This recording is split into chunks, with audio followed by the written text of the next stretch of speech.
Imagina, caminhar pela rua num dia cinzento, sentindo aquele peso absurdo de todas as contas acumuladas. E, sabe, a frustração de trabalhar até a exaustão total e simplesmente não ver o saldo sair do lugar. É sufocante, né? É uma realidade muito comum. Demais. Aí, de repente, uma nota de $1 dobrada no chão chama atenção. E ao desdobrar essa nota, tem um recado escrito à mão, quase como um aviso super direto que diz: se continuar fazendo o que sempre fez, continuará obtendo o que sempre obteve. É um choque de realidade gigante, não é? Nossa, com certeza. Bate fundo. Bate muito fundo. E hoje, a nossa imersão vai investigar exatamente esse desconforto que trava tanta gente. Nós vamos mergulhar na obra Prosperidade, fazendo amizade com o dinheiro, do Dr. Lair Ribeiro. E a missão aqui não é só falar de finanças, mas entender por que a nossa mente trabalha tão ativamente para nos manter no vermelho e, claro, como recodificar essa programação. Bom, essa é a grande premissa. O livro, ele não entrega um manual chato de contabilidade ou aquelas planilhas complexas. Ele usa uma narrativa metafórica incrível para expor a mecânica dos nossos auto-boicotes. E o protagonista dessa história tem um nome que já nos coloca em estado de alerta. Ele se chama, literalmente, Você. Sim, o personagem Você, o que é uma sacada genial do autor. Exato. O personagem Você representa aquela pessoa que vive ali no limite do estresse, sabe? Esmagada pela rotina, tentando vencer só na força bruta. Até que o caminho dele cruza com o de uma figura bem enigmática, um guia chamado Vanguarda. E é super interessante notar que o encontro com o Vanguarda não traz soluções mágicas, tipo, os números da loteria. A primeira grande lição que esse mestre tenta passar para o personagem Você é baseada numa premissa muito simples, que é: o reino de Deus está dentro de nós. Que muda tudo, né? Muda completamente. Ou seja, a estagnação financeira não é culpa exclusiva da inflação, ou da economia global, ou do chefe. O problema e, consequentemente, a solução começam na forma como a nossa própria rede neural processa a ideia de sobrevivência. Exatamente. A nossa mente tenta nos proteger a todo custo. Então, se a gente associa dinheiro a perigo, a muito estresse, ou até a impureza, o cérebro simplesmente afasta a riqueza para garantir a nossa segurança emocional. Faz todo sentido. E o Vanguarda desafia essa estrutura com uma primeira lição que é puramente prática, mas que atinge em cheio o nosso senso comum. Ele instrui o protagonista a pagar o dízimo a si mesmo. Peraí, a si mesmo? Como assim? Isso. Separar 10% de tudo que ganha logo naquele momento em que o dinheiro entra. Olha, eu entendo super a lógica daquela regra clássica dos aviões, sabe? De colocar a máscara de oxigênio no próprio rosto antes de tentar ajudar os outros. Mas vamos olhar para a realidade nua e crua aqui. Para quem está nos ouvindo e de repente está com o limite do cheque especial estourado, essa pessoa não tem 10% para guardar. Sim, a conta parece que não fecha. A matemática simplesmente não fecha. O que a neurolinguística diz sobre esse pânico real de quem está literalmente afogado em boletos. Do ponto de vista de uma planilha de Excel, realmente parece impossível. Ver o absurdo. Mas o Vanguarda os convida a observar o impacto neurológico da ação. Pensa no seguinte cenário. O salário entra e a pessoa imediatamente distribui tudo. Ela paga o banco, paga o supermercado, a escola, a operadora de internet. E não sobra um centavo. Zero. Qual é a mensagem subliminar que está sendo gravada no subconsciente dessa pessoa todo santo mês? A mensagem é: eu sou apenas um canal de passagem. Eu existo só para quitar obrigações. E ao tirar aqueles 10% iniciais e guardar, ocorre uma quebra de padrão gigantesca. É quase como uma espécie de rebelião contra a própria escassez, então? Uma rebelião totalmente fundamentada na reprogramação mental. Porque ao reter essa pequena fatia, nós enviamos um sinal para o cérebro de que existe excedente. É um ato simbólico que tira o indivíduo da categoria de pagador de contas e o coloca na posição de recebedor de riqueza. Nossa, isso é muito poderoso. É transformador. Essa pequena prova física no bolso, numa conta separada, força o cérebro a reduzir aquele estado de alerta constante e começar a criar o que o livro chama de consciência de prosperidade. E essa construção de consciência ganha novos contornos quando a história leva o personagem Você para um encontro numa espécie de vale atemporal.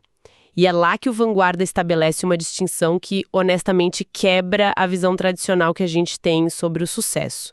Ele separa a riqueza da prosperidade. Isso é fundamental. Ter muito dinheiro acumulado não significa ser próspero de jeito nenhum. Exatamente.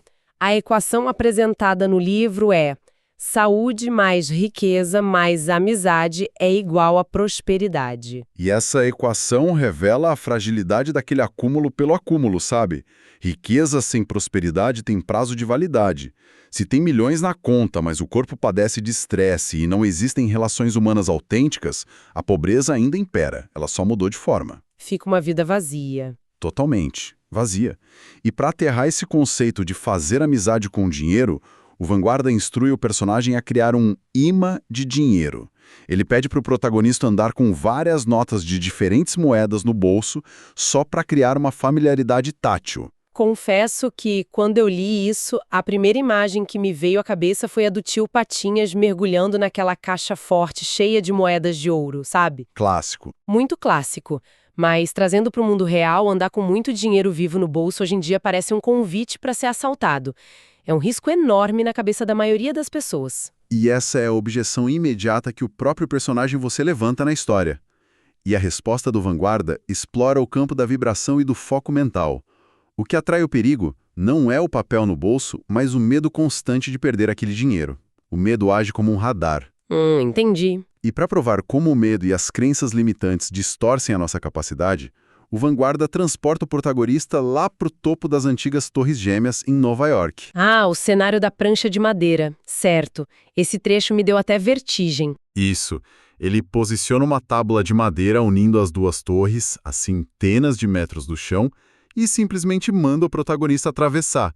O detalhe fundamental é que minutos antes, o personagem você tinha caminhado sobre a mesmíssima tábua lá no chão com a maior facilidade do mundo. A mecânica do movimento era idêntica, né? Idêntica, um pé na frente do outro, mas lá no alto, a paralisia toma conta. A lição ali é que a dificuldade real da tarefa não mudou absolutamente nada.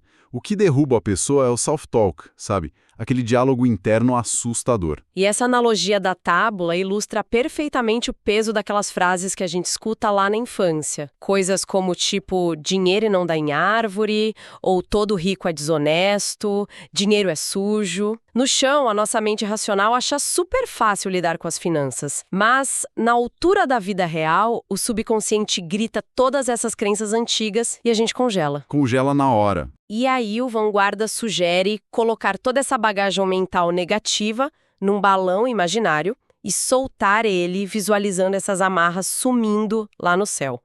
Mas o exercício do balão é só uma faxina inicial, né? O livro deixa bem claro que desconstruir frases feitas é só a superfície do problema. A jornada ela desce para os porões da emoção humana. O Vanguarda introduz a ideia de que fardos emocionais antigos, até mesmo o trauma do nascimento, criam bloqueios gigantescos. O trauma do nascimento? Como assim? Pensa bem, a primeira respiração de um bebê está frequentemente ligada ao pânico do ambiente hospitalar, ao choro. E isso cria a primeira associação neurológica entre existir e sofrer. Nossa, pesado. E se você juntar a isso a eterna busca por aprovação dos pais durante o crescimento, a gente tem a receita perfeita para o bloqueio do sucesso na vida adulta. E é justamente neste ponto da história que a gente encontra a correlação mais contraintuitiva de toda a obra. A relação direta entre dívidas financeiras e a falta de perdão. O autor afirma com todas as letras que dívidas crônicas são, no fundo, reflexos de mágoas não resolvidas. Exatamente. E quando eu li essa parte, eu fiquei me questionando. Peraí, como é que perdoar um parente ou um ex-sócio vai magicamente limpar o meu histórico no banco? Parece um salto lógico muito distante para quem é mais cético. É um salto enorme se a gente olhar apenas para a mecânica bancária, para os números. Mas faz todo sentido quando analisamos a economia da nossa energia vital. O ressentimento ele funciona como um aplicativo muito pesado rodando em segundo plano no celular, drenando a bateria o tempo todo. Ah, adorei essa analogia do aplicativo. Quando guardamos rancor, a gente sustenta uma carga emocional que exige esforço contínuo para existir. Essa energia que é desperdiçada com a mágoa é a exata energia que falta para a criação e para a ação construtiva no mundo físico. Então, a dívida seria a manifestação física desse peso interno? Mais do que isso, a dívida atua como uma punição. Existe o componente da culpa inconsciente. Imagina alguém que herda um patrimônio devido à morte trágica de uma pessoa amada, por exemplo. Ou alguém que, na infância, recebia presentes super caros para compensar a ausência física dos pais. Ah, o cérebro associa o dinheiro à dor. Exato, associa ao abandono ou à morte. E para aliviar essa culpa inconsciente, a mente orquestra uma autossabotagem perfeitamente executada, gerando dívidas e perdas como uma forma de se castigar por ter aquele dinheiro. Gente, isso é um mecanismo de defesa brutal. E a resolução que o livro propõe para isso tem 2 etapas na história. Primeiro, rola uma catarse mental através da festa da vingança. O personagem visualiza um banquete com todos os seus desafetos e descarrega toda a fúria ali na imaginação mesmo, esgotando toda aquela carga de adrenalina reprimida. É um expurgo emocional necessário. Total. E depois vem o teste na vida real. O pai do protagonista sofre um infarto. E na frieza de uma UTI, longe de todas aquelas defesas do ego, o perdão cru e verdadeiro acontece. É a partir dessa liberação, desse momento emocionante, que a vida financeira do personagem você finalmente destrava. Porque esse perdão destrava o fluxo ao alterar a crença central de merecimento. E, olha, para não deixar nenhuma dúvida sobre como a crença dita a nossa biologia e o nosso destino, o Vanguarda narra um episódio real impressionante sobre o voodoo no Haiti. Essa parte é arrepiante. Demais. Ele descreve como um pajé aponta uma caveira para um homem condenado pela tribo. Aquele homem, imerso culturalmente na crença inabalável de que a maldição é real. Ele simplesmente perde a fome, desidrata e falece em poucos dias. Ele é vítima de um colapso induzido pelo próprio cérebro. Só pelo poder da crença. Só pela crença. O fenômeno oposto ocorre quando professores americanos totalmente céticos passam pelo mesmo ritual e nada acontece com eles. Absolutamente nada. O que nos mata ou nos salva não é o feitiço externo, mas a nossa convicção profunda sobre ele. A vida só pulsa enquanto há um propósito e uma crença na continuidade. E entrando nessa mecânica da continuidade e da criação, a história avança para um momento bem intrigante.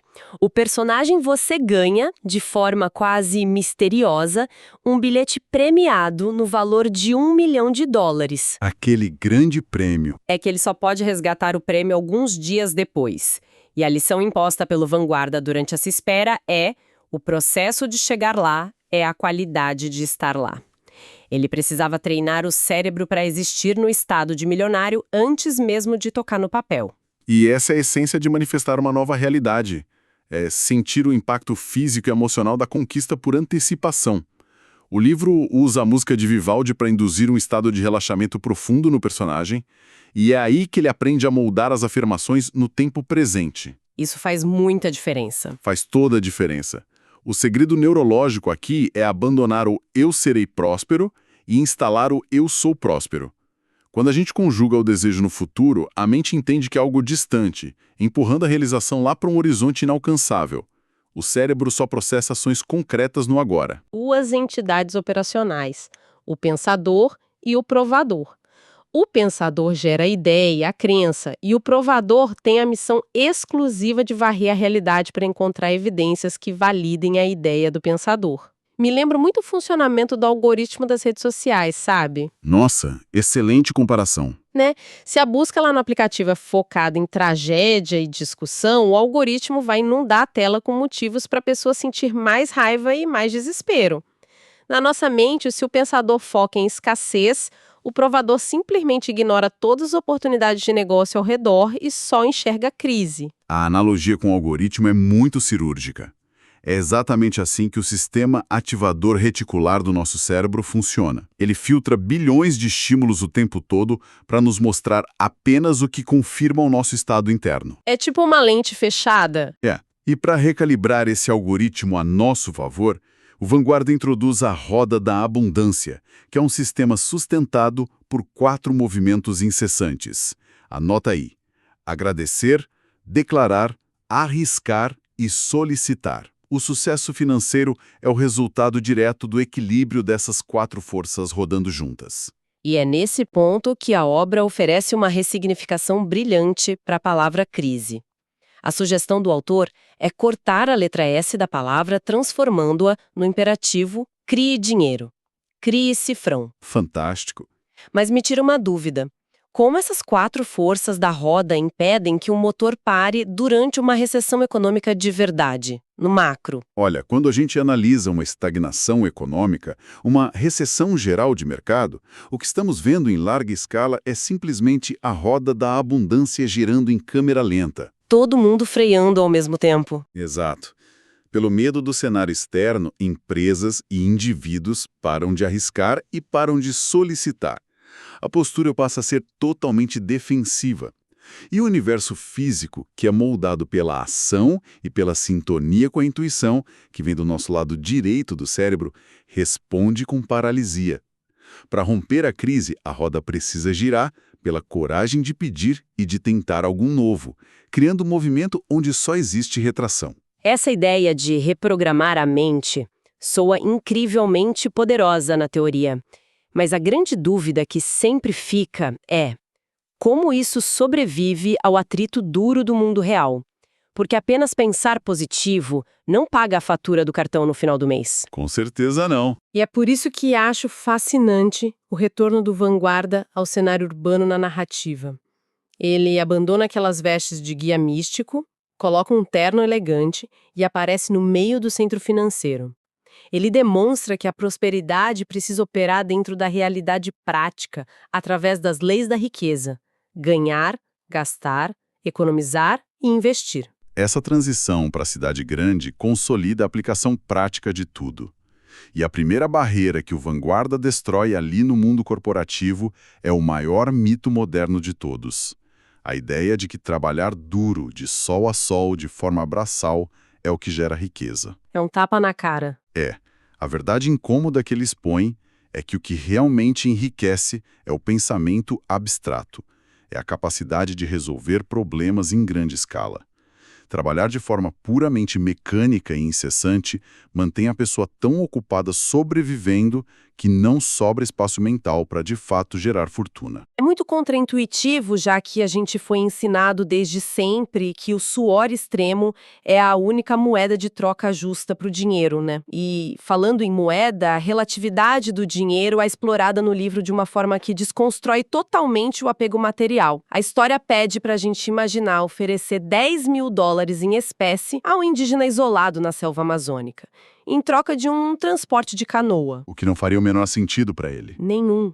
Aquele papel não tem utilidade nenhuma no ecossistema daquela pessoa. Em contrapartida, os mesmos $10.000 nas mãos do dono de uma lancha luxuosa em Miami mudam totalmente de figura. O pedaço de papel é rigorosamente o mesmo, mas somos nós, a mente coletiva, que injetam valor e poder de dominação sobre ele. É uma ilusão que a gente concorda em acreditar. Exato.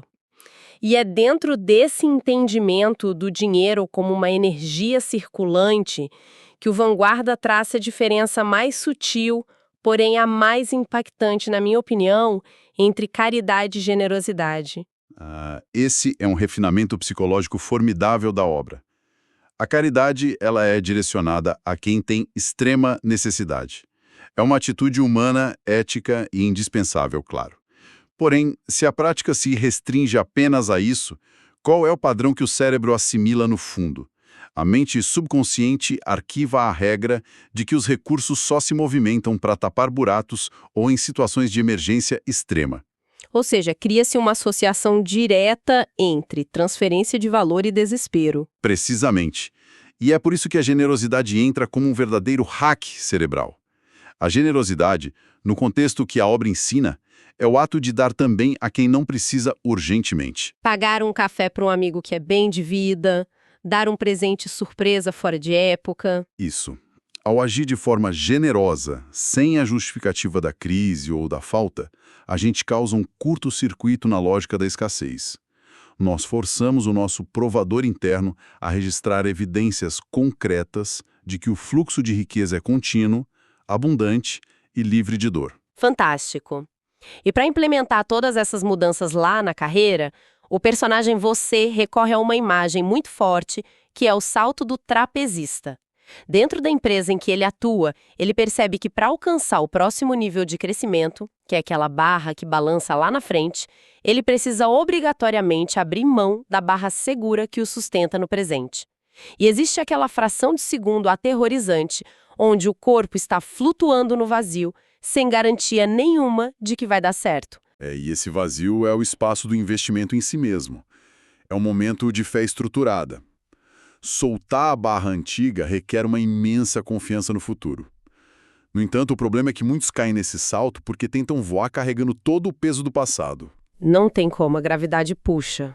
Puxa. Para não despencar, é mandatório curar a criança interior no tempo presente. Frequentemente, na hora de uma decisão importante, quem se recusa a soltar a barra não é o adulto prudente, mas a criança assustada dentro desse adulto, projetando antigos medos de abandono e escassez nas decisões corporativas de hoje. Faz muito sentido. Quando a criança é curada e há clareza de propósito, o salto no trapézio se torna não um risco irresponsável, mas um movimento natural em direção à próxima fase. E toda essa construção teórica incrível ganha forma na vida do protagonista.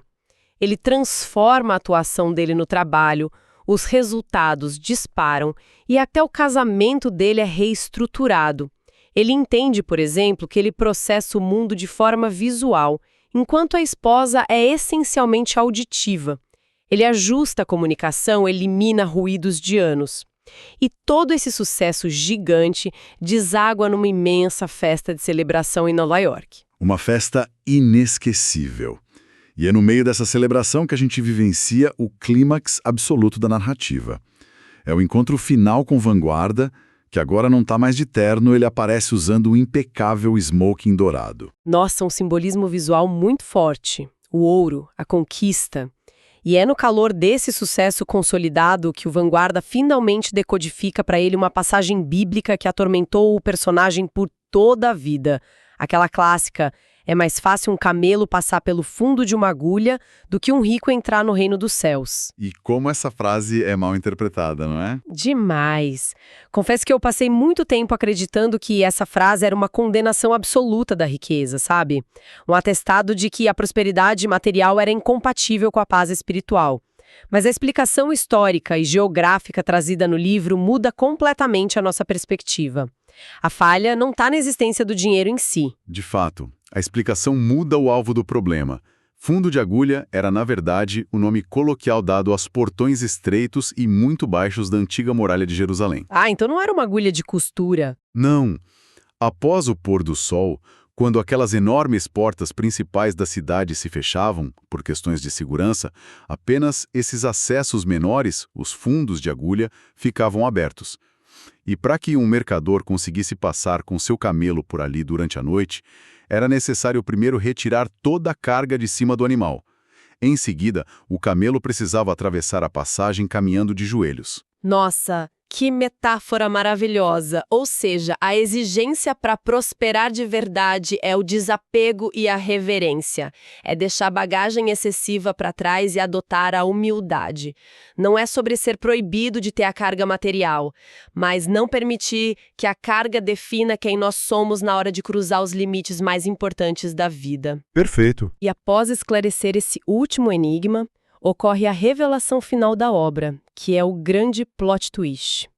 O protagonista, tomado por gratidão e muito espanto com tudo que viveu, finalmente questiona a origem do seu mentor. E o Vanguarda revela a verdade. Ele diz que ele é o próprio você do futuro. Essa revelação amarra a estrutura psicológica do livro com uma maestria inigualável. Porque, para a mente inconsciente, o tempo não é uma linha reta. Essa reviravolta poética demonstra que o guru, o mestre, o sábio que a gente tanto busca em soluções externas, nas prateleiras de livrarias ou em fórmulas milagrosas, ele sempre residiu na nossa própria estrutura interna. O tempo todo. O tempo todo. O mentor é, na verdade, a nossa melhor versão, projetada lá na frente, nos chamando para assumir a responsabilidade pelas nossas escolhas de hoje. É muito reconfortante e, ao mesmo tempo, um pouco assustador perceber que não há resgate vindo de fora, sabe? É apenas um despertar que tem que ser interno. E, bom, para selar essa jornada profunda, o autor oferece uma última reflexão lá no final do livro, em formato de conto. Ele conta sobre um grupo de cavaleiros exaustos que atravessam uma região desconhecida na mais profunda escuridão da noite. Essa parte é linda. Muito. De repente, uma voz ressoa no escuro, mandando que eles desçam dos cavalos, recolham o máximo de pedras que conseguirem encontrar no chão e encham suas sacolas. A voz avisa que, ao nascer do sol, eles sentirão alegria e tristeza simultaneamente. E movidos ali pela obediência, ou só pela curiosidade, eles recolhem algumas pedras, no escuro, tateando e seguem viagem. Quando os primeiros raios de sol iluminam as sacolas na manhã seguinte, eles tomam um susto. Eles percebem que carregam diamantes brutos. Imediatamente, uma imensa alegria toma conta de todos eles, por terem recolhido alguns. Mas uma tristeza avassaladora os atinge pela oportunidade perdida de não terem enchido as sacolas até o limite absoluto. E essa é a metáfora perfeita para o conhecimento transformador que nós exploramos aqui hoje. Quanto mais a gente integra essa nova consciência de prosperidade aos nossos hábitos diários, mais valiosa essa nossa travessia pela vida se torna. E o único arrependimento possível será o de não termos prestado atenção aos padrões ocultos da nossa própria mente um pouco mais cedo. Com toda certeza. Nós finalizamos esta imersão com uma última provocação para deixar ecoando na cabeça de todo mundo. Se a nossa versão mais sábia, próspera e equilibrada do futuro estivesse sentada bem aqui, na nossa frente, agora mesmo, qual seria o primeiro hábito que ela nos pediria para abandonar ainda hoje?